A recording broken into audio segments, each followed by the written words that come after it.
सामने रहा।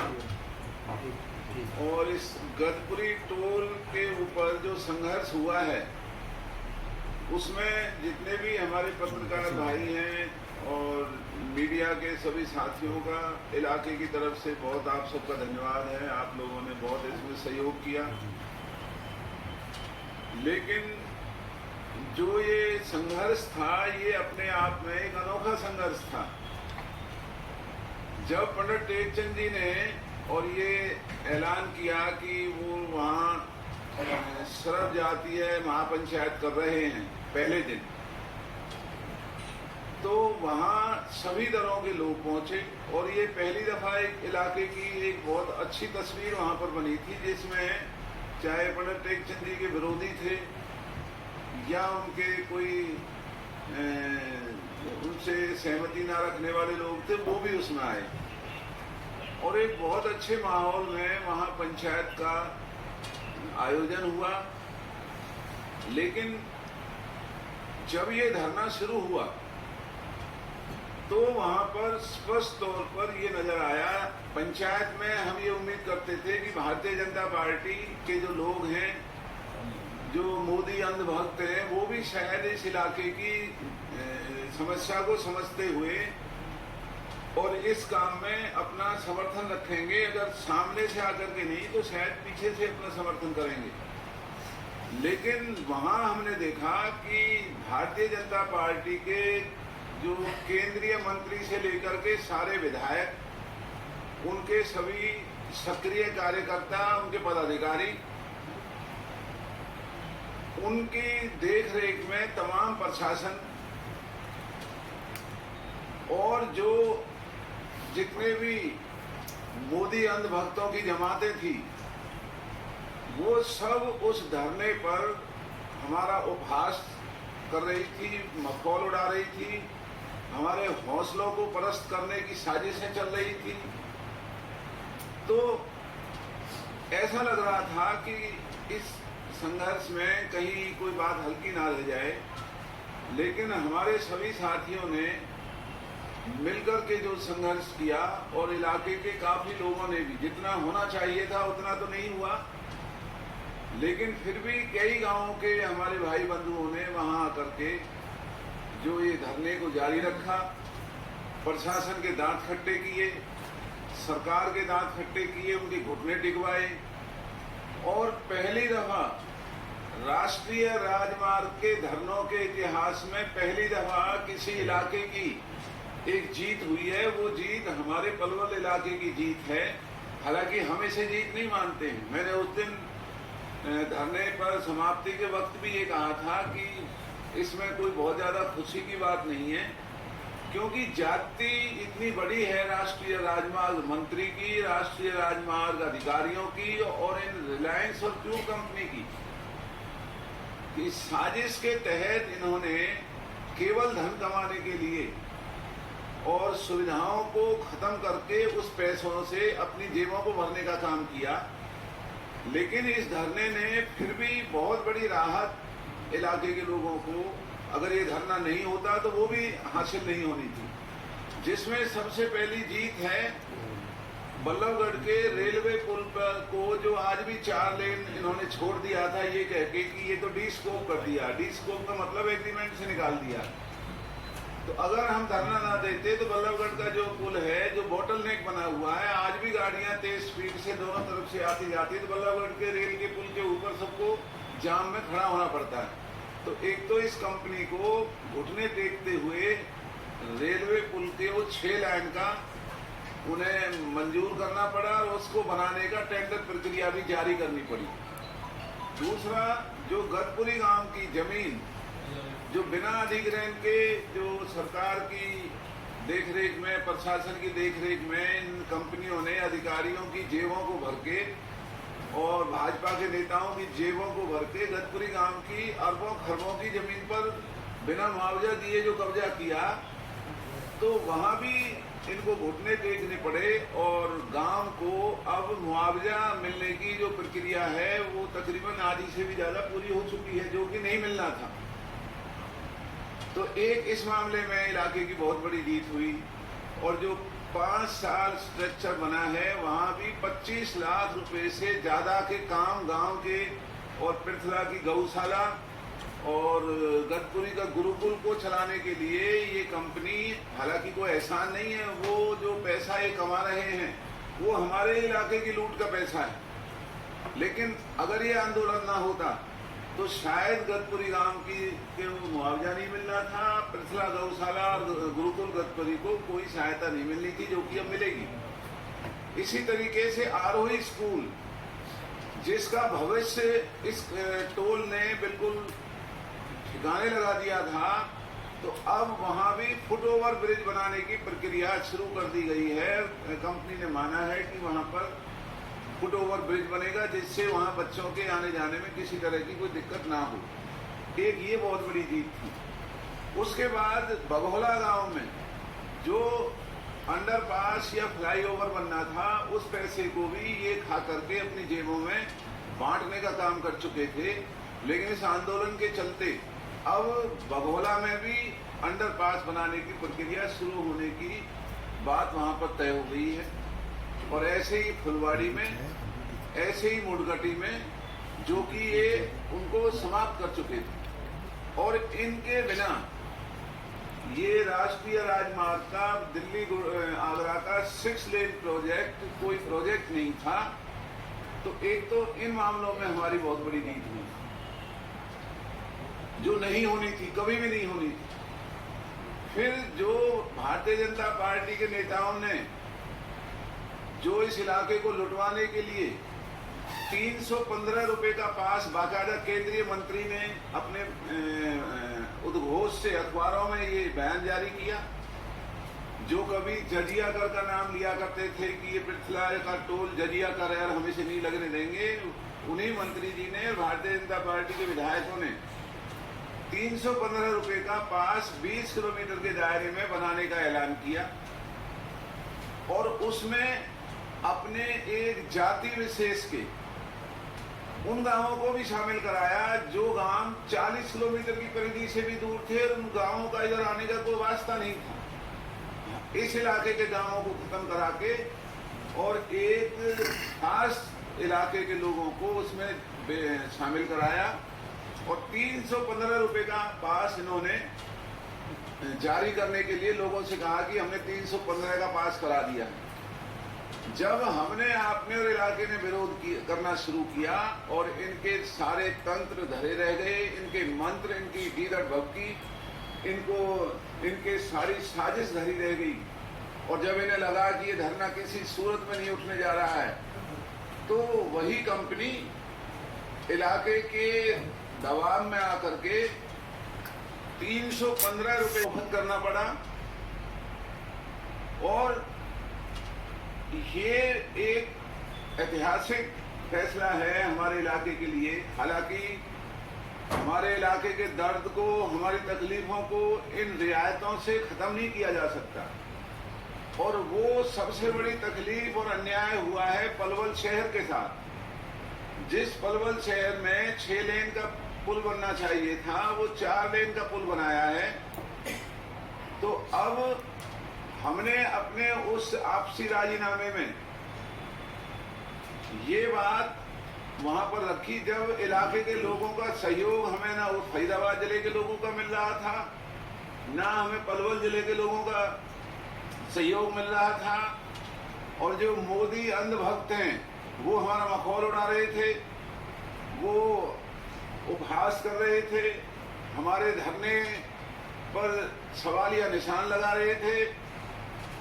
तो उन सारी बातों को देखते हुए कि ये मोदी अंधभक्त मानेंगे नहीं और इस धरने को कामयाब होने देंगे नहीं और हमें बड़ी कार्रवाई करने देंगे नहीं, तो हमने इलाके के हित को देखते हुए और इस लड़ाई को, जो आंदोलन धरने का था, उसको समाप्त करने का ऐलान किया। लेकिन जो इलाके की सबसे बड़ी लड़ाई है पलवल के फ्लाईओवर की, जो धोखे से अपनी जेबों को भरने के लिए, हमारे बाल बच्चों को आने वाले समय के लिए भी इन्होंने जो यहाँ जाम और बर्बादी के इस मंजर में फंसाया है, जो 12 साल लगातार हमारे इलाके के लोग इन जामों में फंसे रहे, स्कूल के बच्चों से लेकर के ब्याह शादियों के दूल्हे भी गाड़ियों को छोड़ करके घंटों पैदल चला करते थे। 12 साल की जलालत को झेलने के बाद भी ये जो पुल बना है ये 4 लेन का बना है, जो गैर कानूनी है, मर्यादा के खिलाफ है, एग्रीमेंट के खिलाफ है। इनके एग्रीमेंट की कॉपी हमारे पास है, तो हमने वो RTI लगाई हुई है। और इस राजीनामा जो हमारा हुआ धरना समाप्ति का, वहां मैंने ये ऐलान किया था कि ये गदपुरी टोल के धरने की समाप्ति हो रही है, लेकिन पलवल के इस पुल के साथ जो धोखा हुआ है, पलवल की जनता के साथ जो धोखा हुआ है, इसकी लड़ाई जारी रहेगी। और इसकी लड़ाई लड़ने के लिए हमने जो दस्तावेज मांग रहे हैं उनमें काफी आ चुके हैं, कुछ अभी और आने बाकी हैं।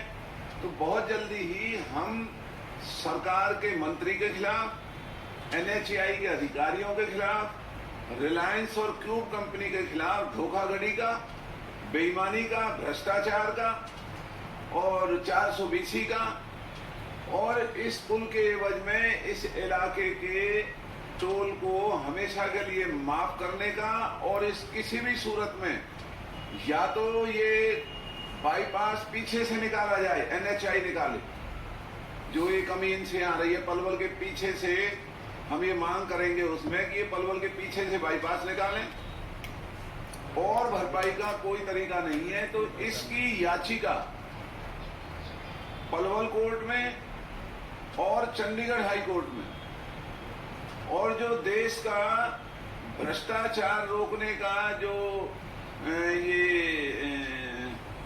ये लोकायुक्त को, वहां भी हम ज्ञापन दे रहे हैं। और बहुत जल्दी ही जो याचिका हम दायर करेंगे उसकी प्रति कॉपी आपको देंगे। लेकिन हमारी ये लड़ाई जारी रहेगी, और इस लड़ाई में जब तक हमारे पलवल के इलाके को राहत नहीं मिलेगी, हम बिल्कुल भी अपना कदम पीछे नहीं उठाएंगे। हम चाहते थे कि हम इनको धरनों से, प्रदर्शन से मजबूर करते, लेकिन मोदी अंधभक्तों का ये इलाका है, दोनों जिले मोदी अंधभक्तों के इलाके हैं, और लोगों से समर्थन ना मिलने की एवज में हमें ये सीधी कार्रवाई ना करके अदालती कार्रवाई में जाने का फैसला हमने और हमारे साथियों ने किया है। और इसके साथ एक और हमारी अधूरी लड़ाई है जो हमने छोड़ी हुई थी कि शायद बीजेपी की सरकार को थोड़ी बहुत लज्जा आएगी, शर्म आएगी।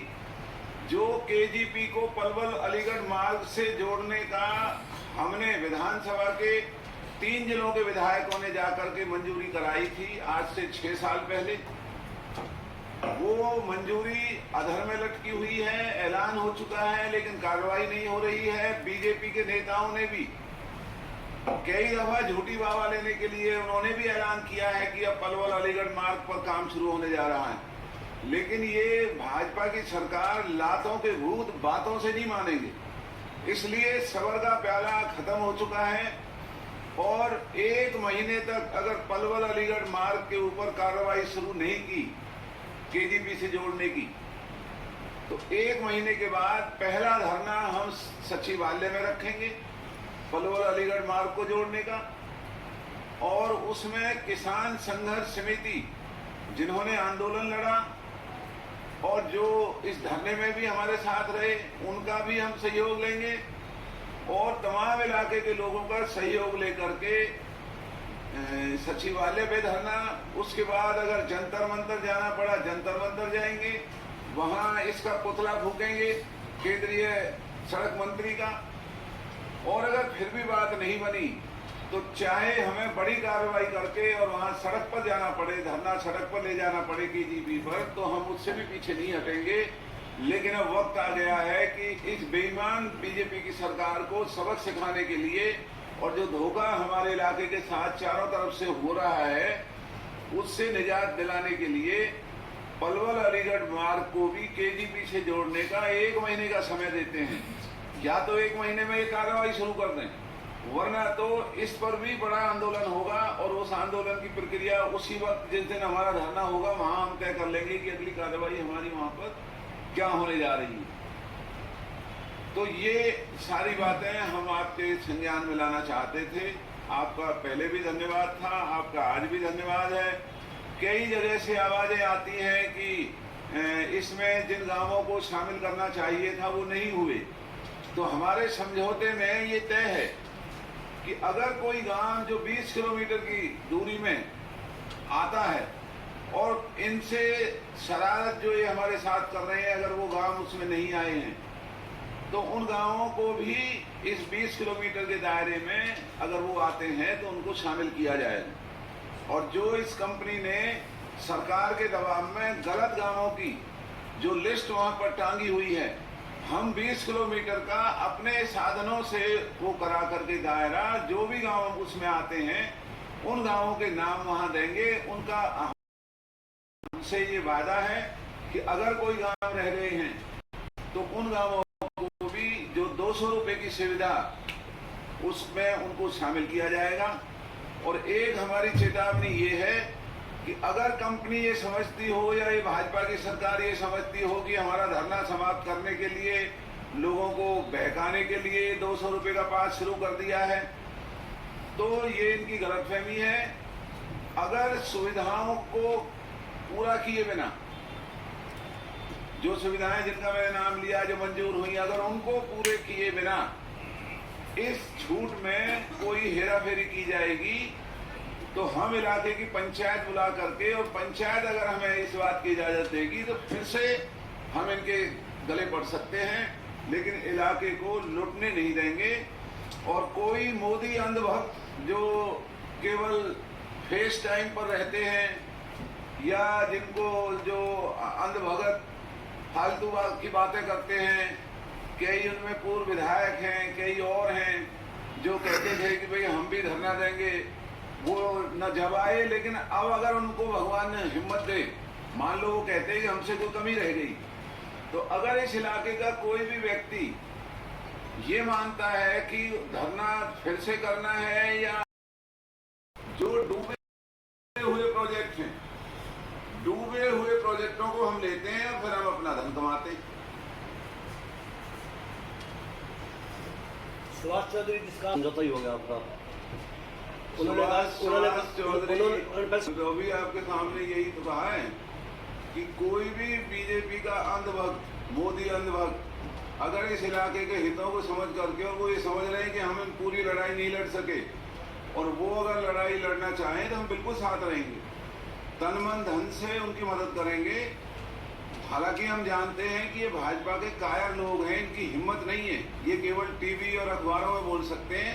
वहां बैठने के लिए जो जिगरे की जरूरत है वो जिगरा इनके नेताओं में भी नहीं है, इनकी तो हैसियत क्या है। लेकिन अगर भगवान इनको कोई सद्बुद्धि दे और ये करेंगे तो हम इनके साथ रहेंगे, इनका साथ देंगे और हर तरीके से इनके आंदोलन को मजबूत करेंगे। और लड़ाई तो हमारी जारी है, हमारी लड़ाई थोड़ी खत्म हुई है। जब मोदी अंधभक्तों ने हमारे धरने पर भीड़ ही नहीं जुटने दी, तो जो हमारी मांगे थी, जितनी हम मनवा सकते थे उनको हमने मंगवा लिया। जो रह गई हैं अब अदालत के जरिए हम इनका जीना आराम करेंगे। इनको कानूनी रास्ते से जो भी हमारे साथ जाती हुई है, इस इलाके के साथ जाती हुई है, वो लड़ाई हम लड़ेंगे।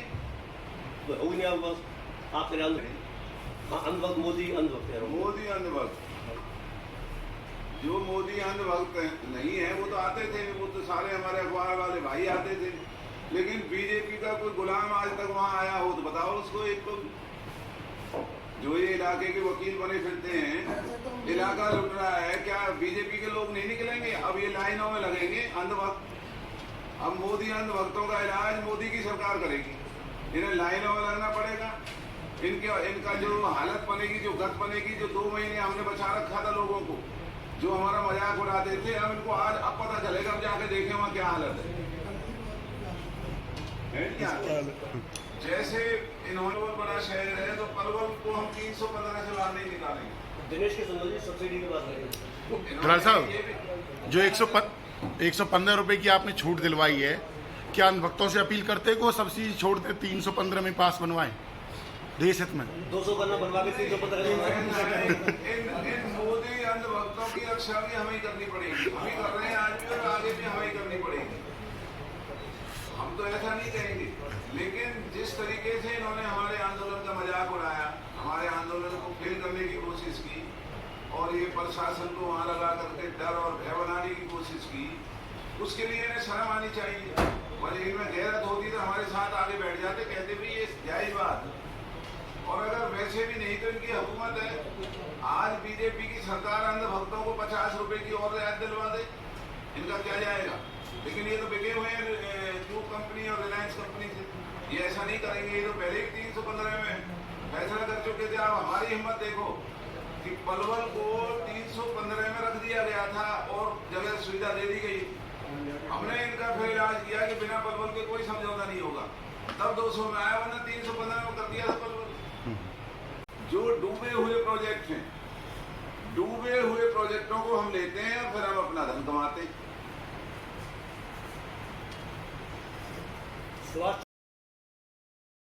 सामने रहा और इस गदपुरी टोल के ऊपर जो संघर्ष हुआ है उसमें जितने भी हमारे पत्रकार भाई हैं और मीडिया के सभी साथियों का इलाके की तरफ से बहुत आप सबका धन्यवाद है। आप लोगों ने बहुत इसमें सहयोग किया।